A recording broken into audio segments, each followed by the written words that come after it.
അതാണ് ഞാൻ പറഞ്ഞത്. നമ്മൾ എനിക്കിപ്പോൾ ഒരു നെറേറ്റീവ് സൃഷ്ടിക്കണമെങ്കിൽ ഒരു ഇൻസിഡൻറ്റ് എടുത്തിട്ട് I can make A narrative.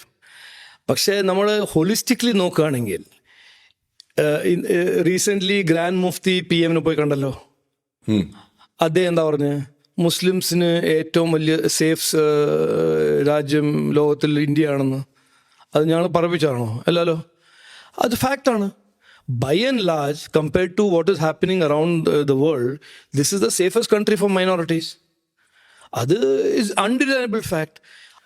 അമേരിക്കയിലില്ലേ crimes against എല്ലാ ദിവസവും കേൾക്കുന്നുണ്ടല്ലോ, ജൂസിൻ്റെ അഗേൻസ്റ്റ് ക്രൈംസും ബ്ലാക്സിൻ്റെ അഗേൻസ്റ്റ് ക്രൈംസും. അത് ചെയ്യുന്നവർ ഡു ദേ ഡിഫൈൻ അമേരിക്ക? അല്ല, വട്ടുള്ള ആൾക്കാർ എല്ലാ ഡെമോക്രസിയിലുണ്ടെന്ന്. അപ്പോൾ നമ്മൾ ആ ഒരു വട്ടിനെടുത്തിട്ട് ഇന്ത്യ മൊത്തം അതിനെ ടാർണിഷ് ചെയ്യുന്ന ആ സ്റ്റാൻഡേർഡ് ആവശ്യമില്ല. ഞങ്ങളുടെ പൊസിഷൻ എന്താണെന്ന് ചോദിച്ചാൽ ഞങ്ങളുടെ പൊസിഷൻ ഇതാണ്. ഞങ്ങൾ പറയുന്നു എല്ലാവരോടൊപ്പം എല്ലാവർക്കും വേണ്ടി. ഭരണഘടനയാണ് ഞങ്ങളുടെ ഗൈഡിങ് ബുക്ക്.